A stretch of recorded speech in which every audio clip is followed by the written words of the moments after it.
Vamos em frente, mudando de assunto. O governo Lula sofreu a segunda derrota seguida na Câmara dos Deputados. Após pedir o adiamento da votação do PL das fake news, a casa aprovou na noite desta quarta-feira um projeto que cancela parte dos decretos que alteram as regras do marco do saneamento, editados pelo petista no início de abril. Ontem a Câmara chegou a aprovar urgência no projeto, mas a oposição e aliados de Arthur Lira articularam a derrota ao Planalto. Agora a matéria seguirá para votação no Senado Federal. José Maria Trindade, e foram casos pontuais, tanto o das fake news quanto o do marco do saneamento, pautas que eram espinhosas e que por isso o governo acabou sendo derrotado, ou não? É um sintoma de que está mesmo azeda a relação entre o governo e o Congresso Nacional, Zé? Tá difícil. A articulação política de Lula no Congresso Nacional não está existindo. E o próprio presidente da Câmara, Arthur Lira, levou ao presidente Lula esta dificuldade. Tanto é que Lula cobrou do Padilha, que é o ministro das Relações Institucionais, esta ação esquisita no Congresso. O que mais me assustou nesse processo foi o líder do governo, José Guimarães, logo depois da votação, disser: vocês estão dando um recado, mas vocês vão ver. Olha que ameaça, um líder político no Congresso Nacional ameaçando a própria base, houve ali um recado claro de que não há base governista no Congresso Nacional. E aí fica aquela frase famosa, me disseram do Centrão, Lula conseguiu aqui uma maioria para nós aprovarmos o que quisermos. Nós aí é o Centrão. Então essa maioria formada no Congresso Nacional é do Centrão e vai para onde ele quiser. Isso fortalece muito a posição de Arthur Lira, que faz uma ligação ali de Congresso-Palácio do Planalto. Ontem o governo até liberou 3 bilhões de reais, de 10 bilhões de reais.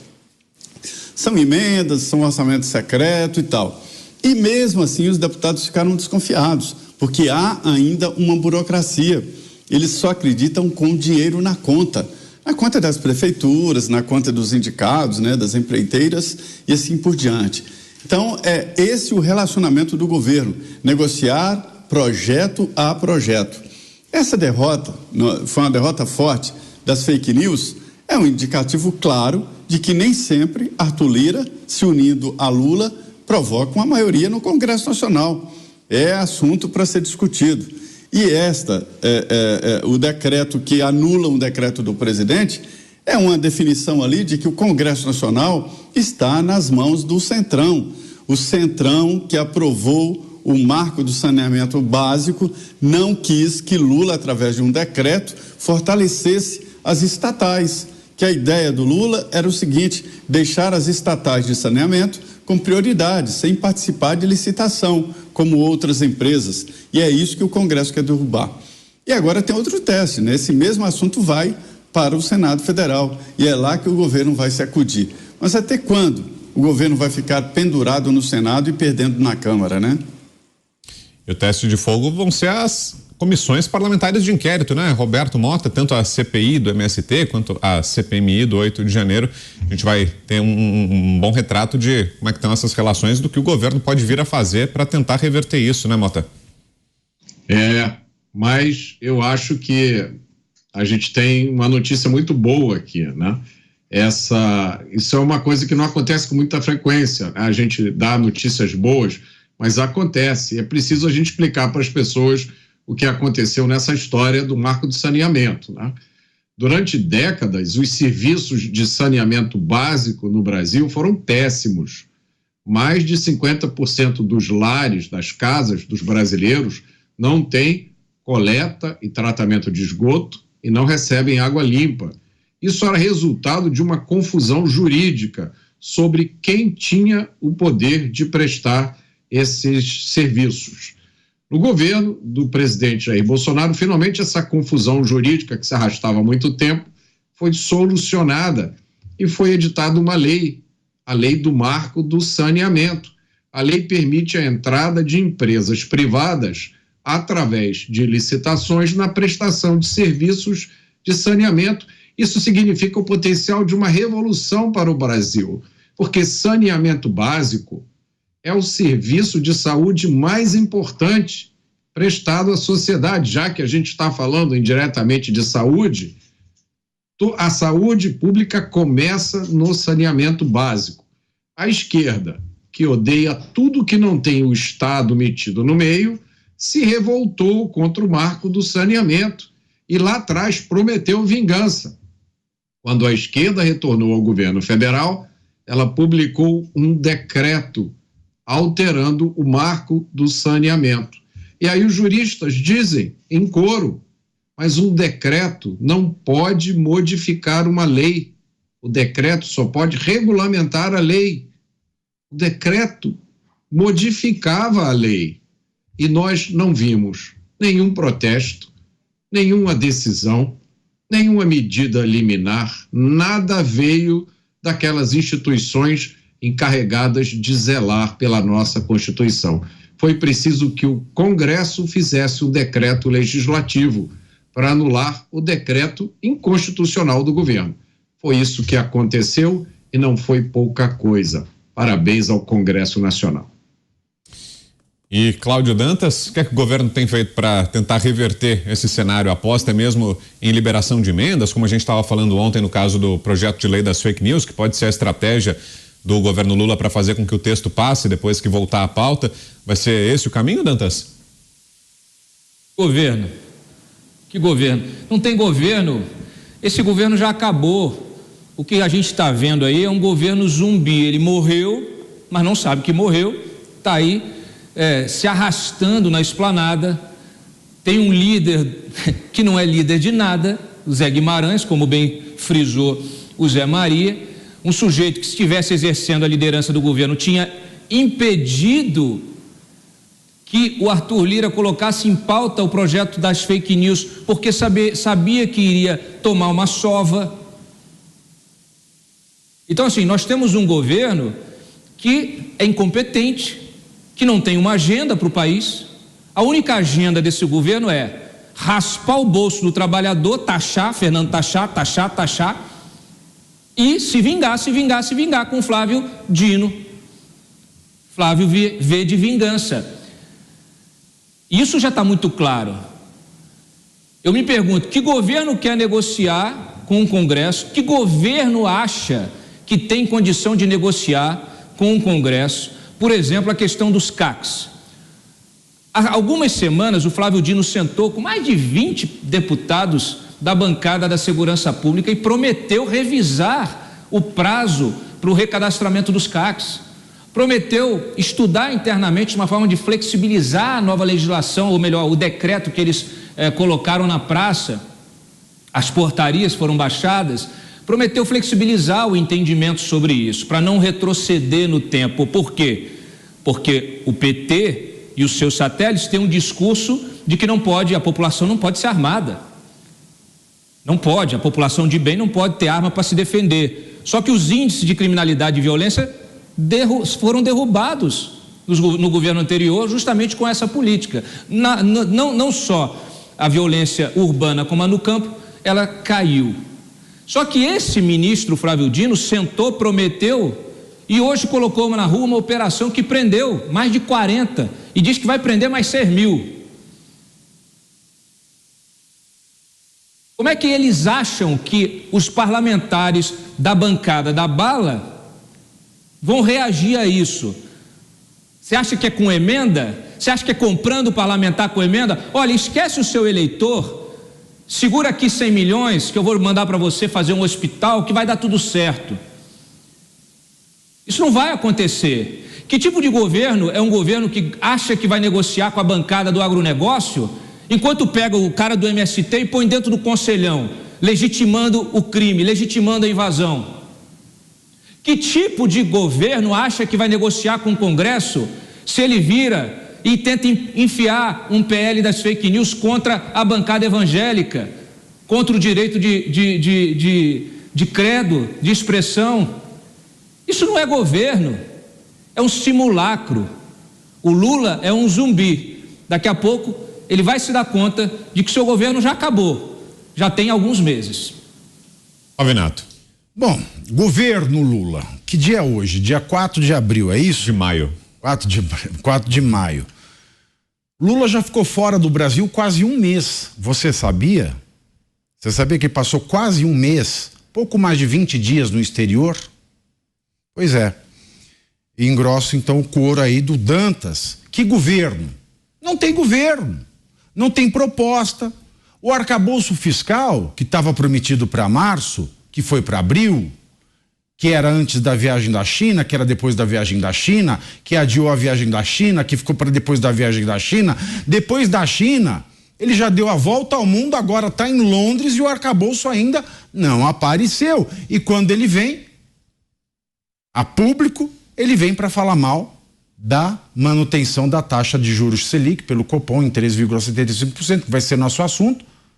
Então, o que o Lula fez? No primeiro dia de governo, ele fez lá um monte de decretos, cancelando decretos do Bolsonaro.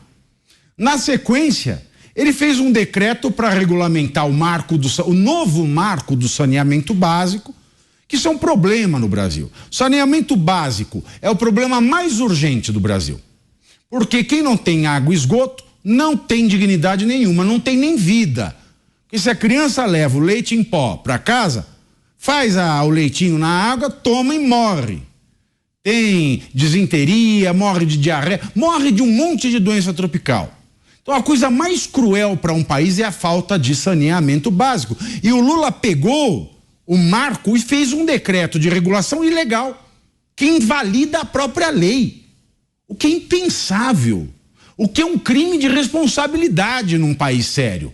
Mas aqui, responsabilidade, ninguém tem. Se o presidente não tem, que se dirá dos demais.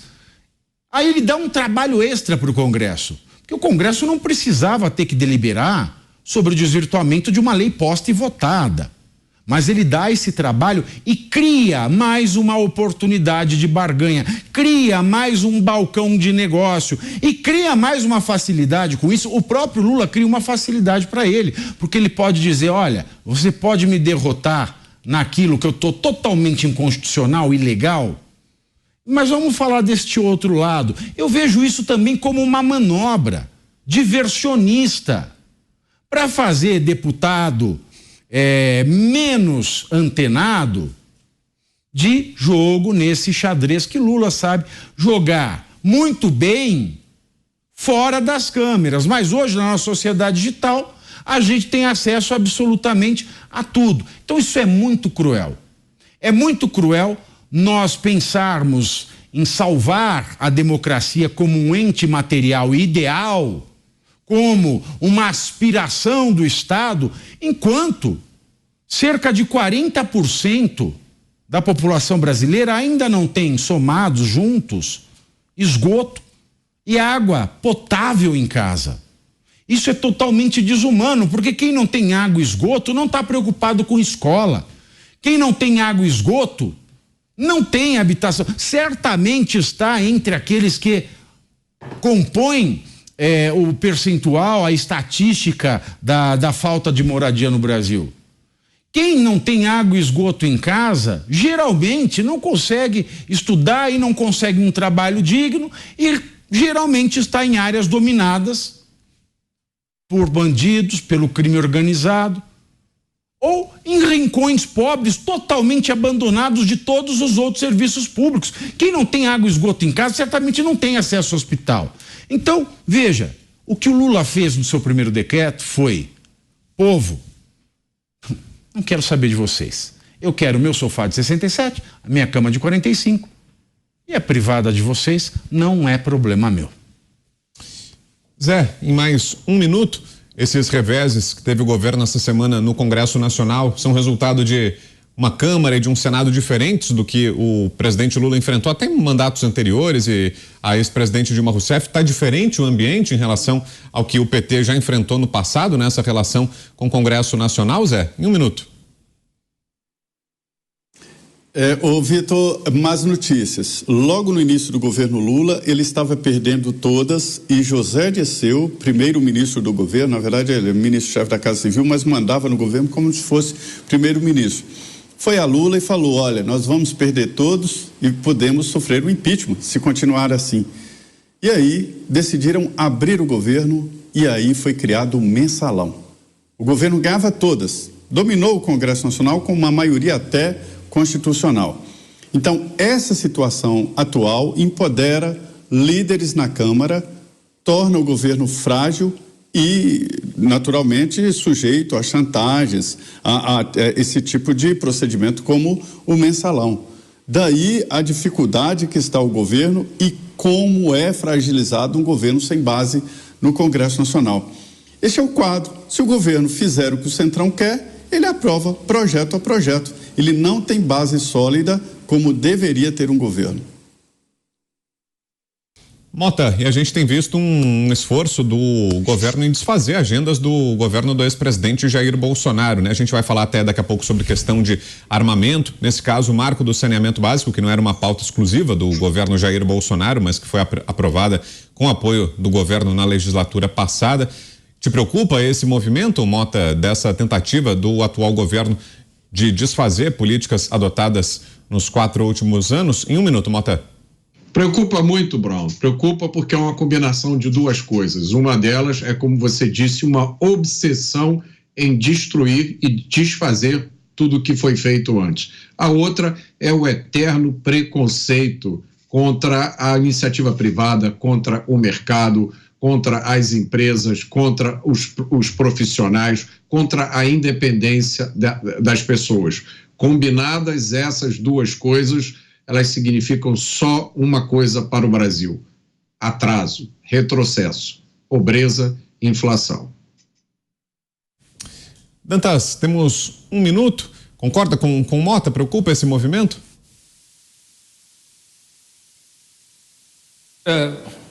O Brown, é um pouco o que eu já falei aqui, né? Assim, a gente não pode esperar mais nada desse governo que está aí. É um governo que nem começou, já acabou.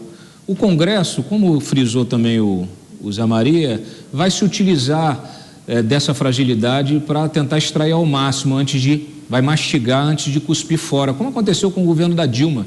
Aliás, não é de hoje que muitos analistas vêm comparando o 3º mandato do Lula ao 2º da Dilma. Então, assim, os erros são enormes, eles são diários.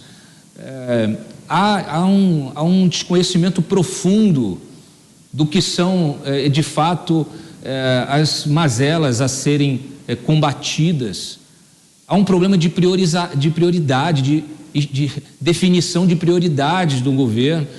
É um governo que foi eleito com essa pecha de vamos aqui fazer uma frente ampla pela democracia. É um governo que só usa a máquina pública para se vingar, para retaliar, para retaliação, para projeto de poder, ou para se esbaldar no exterior, como já disse o Pavinato aí.